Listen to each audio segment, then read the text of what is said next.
नमस्कार प्रिय शिक्षक गण। आज आम सप्तम श्रेणी पाई आम नुआ परिचय पत्र नामक प्रोजेक्ट भित्तिक शिक्षा मॉड्यूल अनुसंधान करने को जाउछु। एही प्रोजेक्ट माध्यम छात्र छात्री माने एही अग्रणी प्रश्नर अनुसंधान करिवे। परिचय पत्र माध्यम आम परस्पर विषय किपरि अधिक जानि परिबा।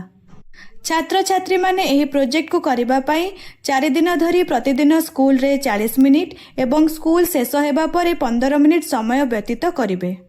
एही प्रोजेक्ट रे छात्र छात्री माने किछि आकर्षणीय एक्टिविटी माध्यम रे पारस्परिक संपर्क एवं परिचय विषय रे सेमानंकर बुझामणा को सुदृढ़ करिवे। छात्र छात्री माने प्रश्न प्रस्तुत करिवे, साक्षात्कार नेबे एवं सेमानंक बंधु मानंक समानता, पार्थक्य, पसंद एवं नापसंद अनुसंधान करिवे। एकाठी सेमाने संपर्क स्थापन एवं व्यक्तित्व पालन करिबा पई परिचय पत्र तैयारी करिवे। एही कार्यकलाप ओडिया पाठ्यपुस्तक पृष्ठा 107 रो मो पिलाबेल कथा अध्यायर पुनरावृत्ति करिबारे सहाय्य करिवो। छात्र छात्री माने एथिसह मध्य किछि गुरुत्वपूर्ण 21st सेंचुरी स्किल्स विकास करिवे, यथा क्रिटिकल थिंकिंग, कम्युनिकेशन, कोलाबोरेशन एवं क्रिएटिविटी।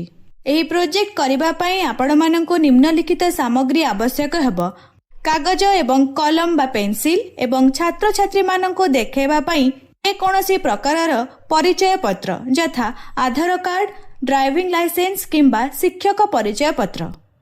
आसंतु एबे आमे 4 दिन रे एही प्रोजेक्ट रे कोन घटिबो ताहा संक्षिप्त रे बुझिबा।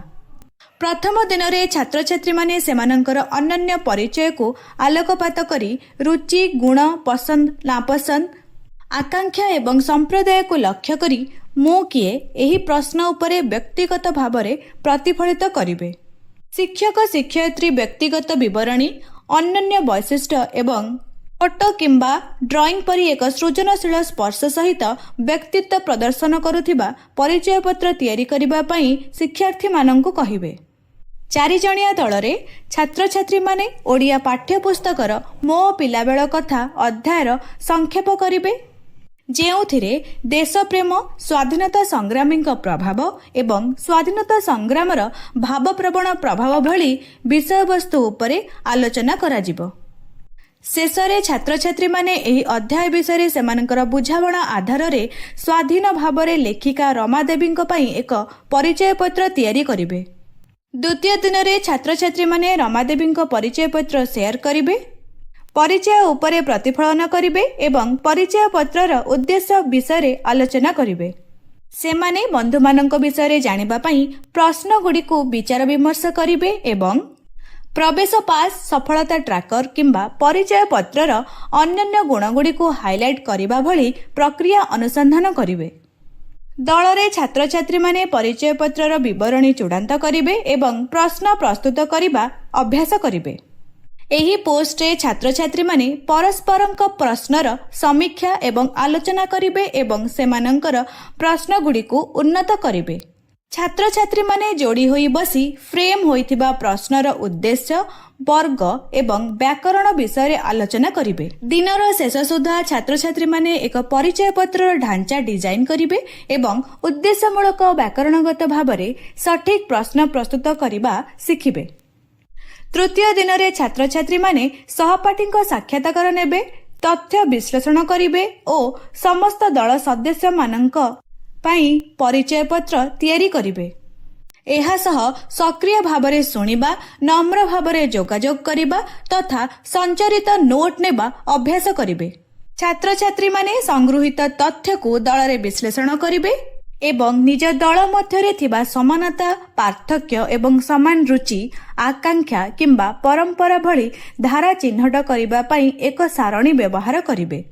दिनर शेषरे छात्र छात्री माने सेमानंक सहपाठी मानंक विषय रे गभीर भावरे बुझी पारिबे एवं व्यक्तिगत परिचय पत्र सृष्टि पई मूलदुआ स्थापन करिवे।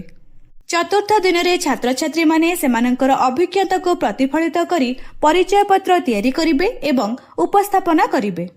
सेमाने व्यक्तिगतकरण पाई मौलिक विवरणी सहित अन्य वैशिष्ट्य गुडी को मिश्रण करी सृजनशील कार्ड डिजाइन करिवे। छात्र छात्री माने गेज हु बा अनुमान कर किए नामक एक खेल खेलिवे। प्रत्येक दल ନାମ ବିନା ପରିଚୟ ପତ୍ରଗୁଡ଼ିକୁ ଉପସ୍ଥାପନ କରିବେ ଏବଂ ଅନ୍ୟମାନେ ସେହି ବ୍ୟକ୍ତି କିଏ ବୋଲି ଅନୁମାନ କରିବେ। ସେମାନଙ୍କର ଶିକ୍ଷଣ ଯାତ୍ରା ଉପରେ ପ୍ରତିଫଳନ ସହିତ ଅଧିବେଶନ ଶେଷ ହେବ। ଛାତ୍ରଛାତ୍ରୀମାନେ ନିମ୍ନଲିଖିତ ପ୍ରଶ୍ନଗୁଡ଼ିକ ଉପରେ ପ୍ରତିଫଳିତ କରିବେ, ଯଥା ଲେଖିକା ରମାଦେବୀଙ୍କ ସହ ସମାନତା ଏବଂ ଅସମାନତା, ବନ୍ଧୁମାନଙ୍କ ବିଷୟରେ ଜାଣିବାକୁ ପାଇଥିବା କିଛି ନୂଆ ତଥ୍ୟ ଏବଂ ନିଜକୁ ଅନନ୍ୟ କରୁଥିବା କିଛି ଜିନିଷ। ଆପଣଙ୍କ ଛାତ୍ରଛାତ୍ରୀମାନଙ୍କର ଶିକ୍ଷଣ ସ୍ତର ଉପରେ ଆଧାର କରି ଆପଣ ପାଠ୍ୟ ଯୋଜନାକୁ ସଜାଡ଼ି ପାରନ୍ତି। ପାଠ୍ୟ ଯୋଜନାର ବିଭିନ୍ନ ଟିପ୍ସ, ଅତିରିକ୍ତ କାର୍ଯ୍ୟକଳାପ ଏବଂ ସରଳୀକରଣ ପାଇଁ ପରିବର୍ତ୍ତନ ବିଭାଗଗୁଡ଼ିକୁ ଅନୁସରଣ କରନ୍ତୁ। ସୃଜନଶୀଳ ହୁଅନ୍ତୁ, କିନ୍ତୁ ନିଶ୍ଚିତ କରନ୍ତୁ ଯେ ସମସ୍ତ ତାଲିକାଭୁକ୍ତ କାର୍ଯ୍ୟକଳାପକୁ ଅନୁସରଣ କରି ପ୍ରୋଜେକ୍ଟର ଆଭିମୁଖ୍ୟ ଅକ୍ଷୁଣ୍ଣ ରହିବ, ଯେହେତୁ ଏହା ପରସ୍ପର ସହିତ ସଂଯୋଗରେ ନିର୍ମାଣ ହେଉଛି। ପ୍ରୋଜେକ୍ଟ ସମାପ୍ତ ହେବା ପରେ ପ୍ରଦର୍ଶନ କରୁଥିବା ସମୟର ଛାତ୍ରଛାତ୍ରୀମାନଙ୍କ ଫଟୋ ସଂଗ୍ରହ କରନ୍ତୁ ଏବଂ ସପ୍ତାହର ଶେଷରେ ଦିଆଯାଇଥିବା ଗୁଗଲ ଫର୍ମରେ ଅପଲୋଡ୍ କରନ୍ତୁ। ଆମର ହ୍ୱାଟ୍ସଆପ୍ ଗ୍ରୁପରେ ମଧ୍ୟ ଛାତ୍ରଛାତ୍ରୀମାନଙ୍କ ପ୍ରେରଣାଦାୟକ ଏବଂ ଜୀବନ୍ତ ଫଟୋ ଦେବାକୁ ଭୁଲନ୍ତୁ ନାହିଁ। ଆପଣଙ୍କ ଛାତ୍ରଛାତ୍ରୀମାନଙ୍କୁ ବିକଶିତ ହେଉଥିବାର ଦେଖି ଆମେ ଉତ୍ସାହିତ। ସମୟ ଏବଂ ସମର୍ଥନ ସହିତ ଆପଣ ସେମାନଙ୍କୁ ଯୋଗଦାନ କରୁଥିବା ଏବଂ ଅଧିକ ଶିଖିବା ପାଇଁ ଅନୁସନ୍ଧାନ କରୁଥିବାର ଦେଖିବେ।